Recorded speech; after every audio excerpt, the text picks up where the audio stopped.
Good evening. I'm Stacey Amos for News Channel 8, and these are the top stories we're working on for you tonight. A stabbing leaves a man dead on St. Thomas. A coconut fight leaves 2 men severely injured on St. Croix, and good things are happening in our housing community. These stories and more are up for you next on News Channel 8.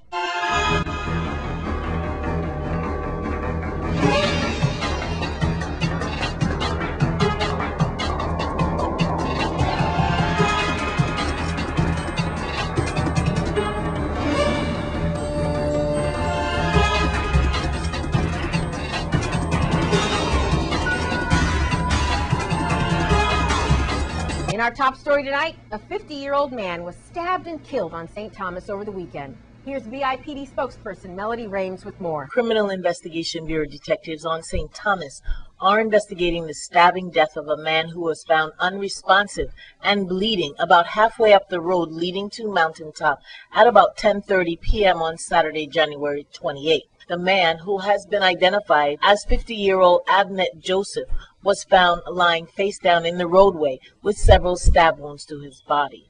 This case remains under active investigation by Major Crime Unit detectives, and anyone with any information is asked to call detectives at 715-5534, 715-5545, or you can call Crime Stoppers USVI at 1-800-222-TIPS. Thanks, Melody. In other news, it's been 2 weeks since the senseless killing of Robert Johnson. He was a famous artist and author who lived here on St. Croix. News Channel 8's Wes Small has the story. Thank you, Stacy. Back on Company Street in the art district of St. Croix, if you will, with Jan Larson Mitchell at Larson Mitchell Studios. Last time we was here, it was a wonderful occasion because it was handicraft and work, as she sometimes does with her workshops here. But now it's a very depressing story about Robert Johnson, a well-known artist and author, Jan, and it happened a couple of weeks ago with a robbery gone bad horribly with him being murdered. Exactly. And it happened in the Buttsburg area. So far, very little information has come through to the media about what was taken, the suspects. We do know they found the perpetrator's car sometime later. But you have a statement, at least for yourself and other art members in the community who loved him, and you're going to talk about a memorial that will be at St. George's Botanical Gardens next week. Thank you for your time. Hi. The memorial service will be at St. George's Botanical Garden at 12 o'clock on February the 9th. And I think a lot of people will be coming to that. And I just want to say that in the art world, the term unique means one of a kind. And I think that's a term which really was Bob Johnson. He was a very unique character. Everybody loved him. You would see him everywhere. You'd see him at art shows. You'd see him at history lectures. You'd see him giving history lectures. You would see him at breakfast across the street in the morning, talking to everyone. Tourists, locals, it didn't matter. That's where he used to go, right there, the Twin City Shop, Cup, right? Yes. As the cameraman pans across Company Street, that was his favorite places, just to have some tranquility and oatmeal. Yeah. But anyway, I think we're all going to miss him. Bob was a gentleman of the old school, and good manners. His whole life revolved around that. I think we have a great loss in the community. All right, well, you have a statement that you, that was the statement. That was it. I see, and well, you knew that by heart, but those. Well, I mean, I know Bob, and I think like everyone else, we all adored him. Yeah. So it is a loss for the community. Well. And it's very sad, and I hope whoever did this, you get caught. Well, on that note, Crime Stoppers, which is 1-800-222-TIPS, 911, or you could call the Criminal Investigation Unit. Thank you very much, Jan. It's always a pleasure, sweetheart. On Company Street, I'm Wes Small for News Channel 8. Thanks, Wes. A bizarre story out of the east end of St. Croix. 2 men dueled it out with machetes, leaving 2 of them severely wounded and in the hospital. The reason? Coconuts. That's right, I said it, coconuts. News Channel 8's Wes Small has the details. Thank you very much, Stacy. We're by Green Key Marina and Tamarind Reef. By no means do we want to bring bad business to this beautiful yacht club and this hotel, but anxieties are flying high with coconut guys out there, and apparently we had a little coconut mishap that led to a machete fight yesterday on the Crime Blotter at 5:15. I'm here with Dick Mooney, your head of security. What happened on the grounds yesterday morning, Dick? I was walking the property and saw somebody climbing a tree. Looked like he was picking coconuts. So what they did apparently was confront him because I was not there to see it myself, and it was so late at night that there was nobody around. The next thing we know, he pulled a machete on my guy. They ended up, my guy ran to his car, grabbed a machete apparently out of the trunk. Again, I'm not 100% sure of that. Yeah. Okay. But it ended up in a machete fight. My man being slashed in the face and down on the ground. I got called. I came right over. I live on the property. Okay. And I couldn't get much out of him because his face is pretty well cut. Good gash. Oh, bad one. Yeah. These they took machetes to cut coconuts are really sharp. Very. And the other guy, then, he has damage to his arm. From what I understand, at the gate here, my guy said the other guy went flying out of here in his truck with a gash on his arm that looked pretty bad, and he apparently went straight to the hospital. Drove himself to the hospital. Drove himself to the hospital. All right. That's what I know. All right, right now, let's throw it to Melody Rains, VIPD. And Two men were injured during a machete attack on St. Croix when one man caught another taking coconuts from a tree. Both men were taken to the Governor Juan F. Louis Hospital and Medical Center for treatment. One man received a deep cut on his left forearm, and the other man got a deep cut on the left side of his face. The attack happened a few minutes after 5 a.m. on Sunday, January 29th. A male groundskeeper who works at Green Cay Marina told police that when he got to work, he saw a male security guard who also works at Green Cay standing on a ladder that belongs to him, picking coconuts from a tree. He said that he asked the person to get off his ladder, and then the two began arguing and swinging machetes at each other. Both individuals remained at the hospital undergoing treatment for their wounds, and police said the case remains under active investigation. You haven't been able to talk to your security guard, but we certainly hope that he's okay and he'll get through this. And as far as I know, he's okay. He went into surgery Sunday morning. All right, well, you're going to check on him in a few minutes. Yeah, we're going to check on him in a few minutes and see how he's doing. Well, I got to tell you, you guys got a lot of coconuts on your property, and that's always been like a courtesy thing when you cut people's coconuts down, because no one wants them falling on cars or people's heads, so they have to be trimmed. But we sure hope that violence doesn't take over the coconut industry here on St. Croix. And again, it has nothing to do with this lovely place, Tamarind Estate and Green Key Marina, home of the Christmas boat parade and everything else. So make sure, yeah, man, what you guys are in. So I want to make sure of that. So all is well here, just a little anxiety over coconuts. I'm Wes Small for News Channel 8. Thanks, Wes. We hope they are fully recovered. And in other news, Innovative has once again proven to be a great corporate sponsor. This time, they go the extra mile for scholarships.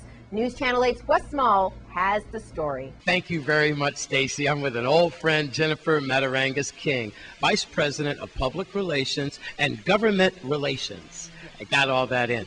A couple of things about Innovative. These are some rough times, as we could see in the news headlines, Jennifer, with Hovenza shutting down and the LEOC and people just trying to make ends meet. So your scholarships, the Albert Sheen annual scholarship, certainly means a lot.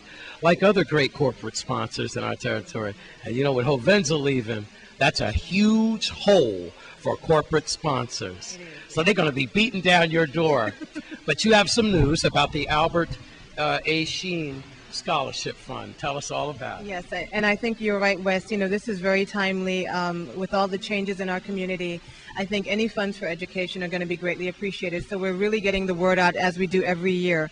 So we have two sets of scholarships. We have the Albert A. Sheen scholarships. That it's a 4-year scholarship for 2 students, 2 worthy scholars, and it's $20,000. So, that's a nice chunk of change. And our scholarship cycle began today, and it will be running through April the 20th. So we're encouraging students to apply. We are looking for When you said 20, I thought they were going to split it. I just looked at your notes. 20,000 a piece? Yes, correct. For 4 years. Yes. Oh, Yes. So it's a pretty significant award, Yeah, okay. and so we're looking at students who are interested in accounting, business administration, business management, engineering, or related fields. Okay. As you know, Albert Sheen was a beloved attorney, and he was also the legal counsel for Vitelco. So this is in honor of him. We also have 12 innovative UVI scholarships, and those are $2,000 a piece, and those can go towards tuition, books, or materials at UVI. So we're talking about, on an annual basis, Innovative gives at least $64,000 in scholarships. And as I said, we want to get the word out. So there are a number of ways that you can get the information and apply. The easiest way is to go to our website, innovativevi.net, and go to About Innovative link, and you will see the link for scholarships, and you can download all the applications. So that's very easy. Okay. You can also, when you're in our business offices, you can pick it up at our security desk, either here at Estate Diamond or Tutu Park in St. Thomas. And at St. John, you can go to Starfish Marketplace. And you can also check in with your guidance counselors. They have the packets also. So there's no excuse. Lots of ways to get the forms, apply.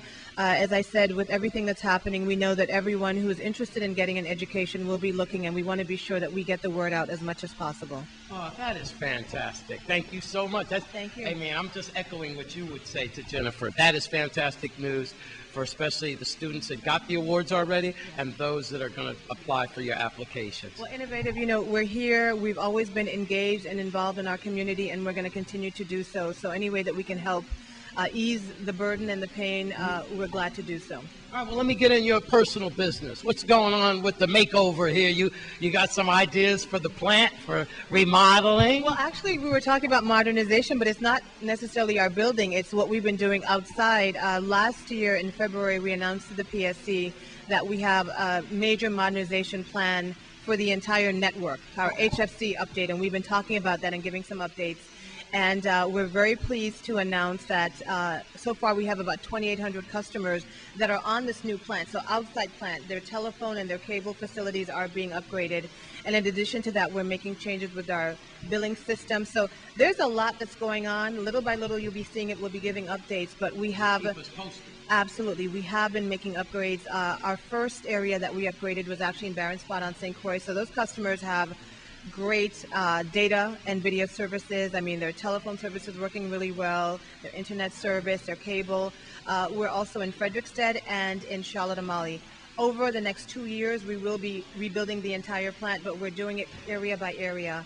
And so customers are already experiencing that, and we'll update the public as we move along. But there's a lot going on, so we're not only working on improving your service, but also working on ensuring that we are part of the community and community service. So we're busy. All right. We're very busy. Thank you very much. You said a mouthful. First of all, it's good to see someone. Well, you've always been there. Even when Hovenza was doing it, you guys have been there too. I've come here plenty of times for your scholarship, so keep it up. Thank you very much.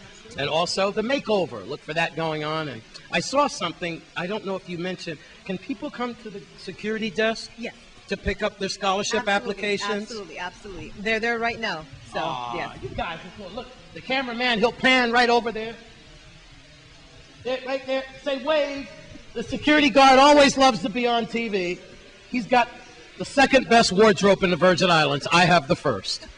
He's got some colorful shirts. Jennifer, thank you very much. On a serious note, thank you very much for filling that corporate sponsor hole that will severely be missed when Hovenza pulls out of here.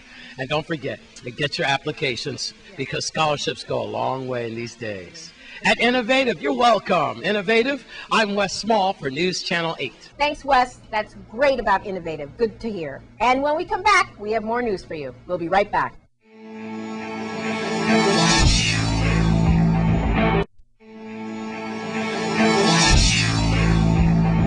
A local pastor has a spiritual message for us all during these hard times. Let's take a look. Good evening, friends of mine. I'm taking this opportunity this evening to bring some hope to our island, to our country. You see, we're going through some difficult times, and especially in this island, the Virgin Islands, must I say, where we live. We're having some real difficulties that there seems to be no answer by our government officials. But I want to let you know this evening that fear not, The Bible makes it very clear that the just shall live by faith. So I'm here to bring some hope to you this evening, to let you know, regardless to how things are looking, God has the answer. All we need to do is to learn to trust him. He will make a way. He will provide the solution that you're looking for. So I'm saying today to you, trust God, have faith in God, obey God, and there is hope. And that's why this beautiful program, There's Still Hope for Salvation, is on this station every Sunday morning from 7 to 8. Continue to follow this program, and you will be blessed by Jesus Christ, having hope that he will work it out for you. 2 people were arrested recently on St. Thomas for domestic violence. Here's VIPD spokesperson Melody Rames again with more. 2 persons were arrested for domestic violence. On St. John, police arrested 45-year-old Juana Reynoso, also known as Shabella, and 41-year-old Courtney Matthias at about 1 a.m. on Friday after they were involved in a domestic dispute. Police said Reynoso caused the disturbance and threw rocks at Matthias' home, who is her ex-boyfriend. Police also said Matthias assaulted Reynoso with a machete, cutting her left arm and right forearm. Both suspects were arrested and held without bail due to the domestic violence law, pending their court appearance. And when we come back, happy graduates from the housing community. We'll be right back.